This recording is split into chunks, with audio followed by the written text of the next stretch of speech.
क्रोधी की उतनी नहीं ये करेंगे।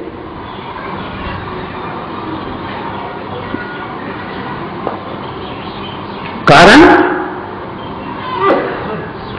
काम और क्रोध, भगवान ने गीता में कहा है कामात क्रोधो भी जायते,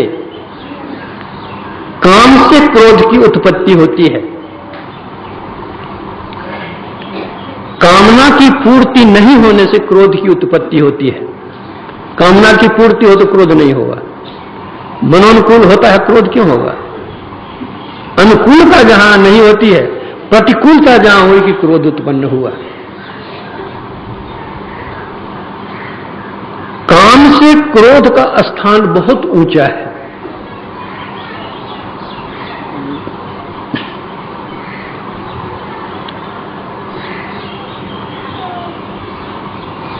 बालपन में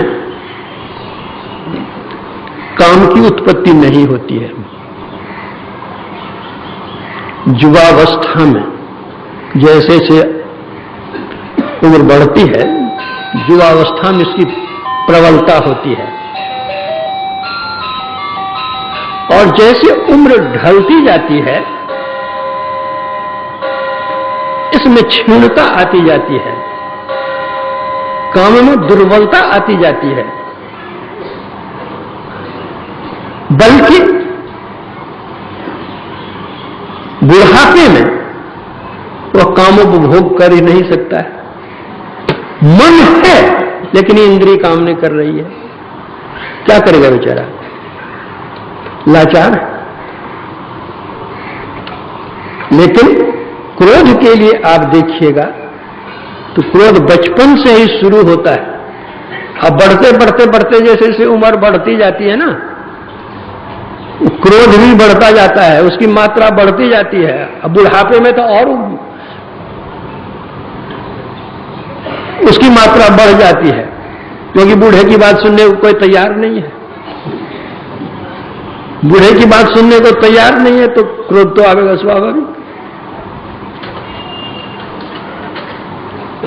बचपन में छोटा सा बच्चा है, उसको भूख लगी है, रो रहा है, रोते रोते रोते मां आकर के दूध नहीं पिलाती है, और तब जाकर दूध पिलाने लगते तो बच्चा दूध नहीं पीता है, रूठ गया, बचपन में क्रोध शुरू हो गया।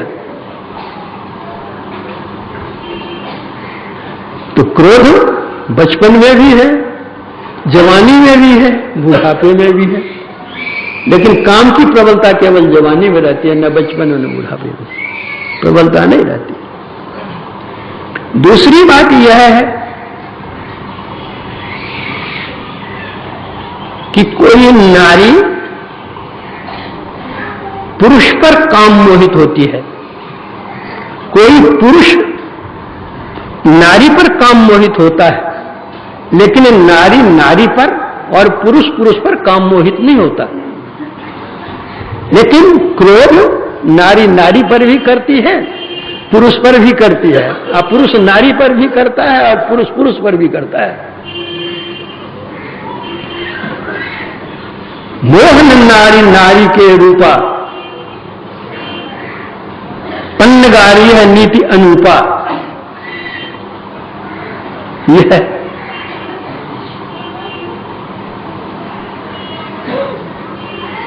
10 आदमी बैठे हुए हैं, काम भाव जागृत हो गया है, लोगों को देख करके दबाते हैं, उसको भाव उत्पन्न हुआ है। उस तरह की परिस्थिति आने पर भाव उत्पन्न हुआ है, लेकिन लोगों को देख करके काम को दबाते हैं। लेकिन हजारों की लाखों आदमी रहे, क्रोध उत्पन्न हो जाएगा तो मानने वाला नहीं है, सबके सामने खुल खेलेगा।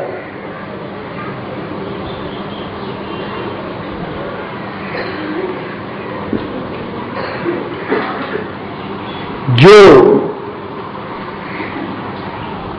स्वच्छंद है, जिसके ऊपर कोई दबाव नहीं है, वह जैसा चाहेगा करेगा। और जिसके ऊपर दबाव है, मन गया लेकिन रोक रखा, मन गया रोक रखा, मन गया रोक रखा, धीरे धीरे बेचारा लाचार कमजोर पड़ जाएगा। उसी तरह मन में भाव उत्पन्न होता है, दबाते हैं, उत्पन्न होता है, दबाते हैं, लेकिन क्रोध को दबाने का तो कोई प्रश्न ही नहीं रहता है।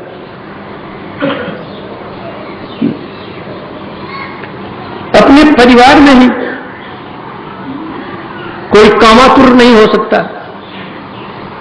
लेकिन क्रोध तो अपने परिवार में भी होता है और दूसरे परिवार में भी होता है। जो खुल खेलने वाला है, इसलिए इसकी वृद्धि अधिक है। इसको लोग बुरी दृष्टि से नहीं देखते। सुन गए वो बड़ा क्रोध करने वाला आदमी बस। तो गोस्वामी भी कहते हैं कि ये सब जो रोग है, लेकिन लोग इसको रोग मानते नहीं हैं। हैं सबके यह रोग, काम, क्रोध, लोभ, मत है सबके, लेकिन बिरले जाना, कोई जानता है बिरला है कि यह रोग है, और जो जानता है रोग है तब नहीं इलाज करा देगा। अगर वो भोग रहा है, आराम से है, तो कब इलाज करावेगा? वो समझता है भोग है, भोग लो। और जो उसको समझता है कि यह रोग है, तब वह इलाज करावेगा। जाने ते छीज ही कछु पापी, लेकिन नाश न पावे जन परितापी। जान लिया कि यह रोग है, न इसमें नहीं बढ़ना चाहिए। रुकावट आती है, लेकिन नाश नहीं होता है। नाश कब होगा? ये कोई रोग है, उस रोग की दवा करेंगे तब तो नाश होगा रोग। इसकी दवा क्या है? गोस्वामी तुलसीदास जी कहते हैं इसकी दवा है, क्या है? रघुपति भगति सजीवन मूरी, अनुपान श्रद्धा मति पूरी।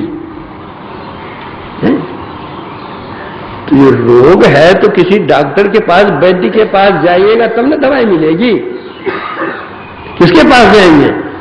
सतगुरु वैद वचन विश्वासा, असंयम यह न विषय के न आशा।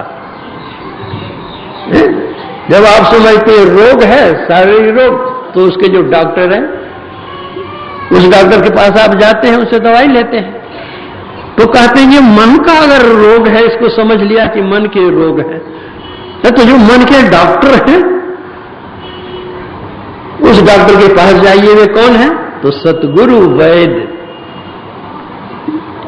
इसकी औषधि देने वाले संत सदगुरु ही हैं।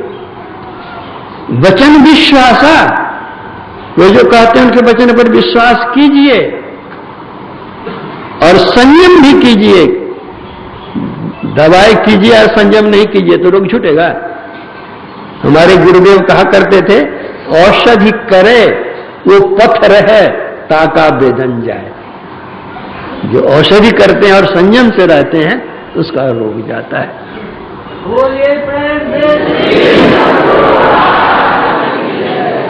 तो कहते हैं सदगुरु के पास जाएंगे तो वो कौन सी जड़ी देंगे, क्या दवाई देंगे? रघुपति भगति सजीवन मूरी। तो पहले जो वैद्य लोग दवाई देते थे तो उसके साथ अनुपान बतलाते थे कि इसका अनुपान तुलसी का रस दीजिए, चाहे इसका अनुपान शहद दीजिए, चाहे इसका अनुपान अमुक चीज दीजिए। कहते हैं जो रघुपति भगति बताएंगे, वो जड़ी बूटी बताएंगे, तो अनुपान श्रद्धा मति पूरी। श्रद्धा, विश्वास दृढ़ होना चाहिए और संयम, यह न विषय के आशा, विषय की ओर से हट करके रहिए, निर्विषय तत्व की हो जाइए। इस तरह दवाई लेंगे, इस तरह अनुपान उसमें देंगे, इस तरह संयम से रहेंगे, तो यही विधि भले ही सो रोग नसाही, ना ही तो कोटि जतन नहीं जाई। संत सदगुरु की शरण जाएं, उनकी बताई हुई युक्ति से साधना करें, विषयों की ओर अपने मन को मोड़ करके रखें, नित्य नियमित रूप से साधना करते रहेंगे, तब यही विधि भले ही सो रोग रसाही, तभी भले रोग आपका नाश हो सकता है, ना ही तो कोटि जतन नहीं जाई। नेम धर्म आचार तक जितना भी कुछ कर लीजिए, लेकिन यह नाश होने को नहीं है।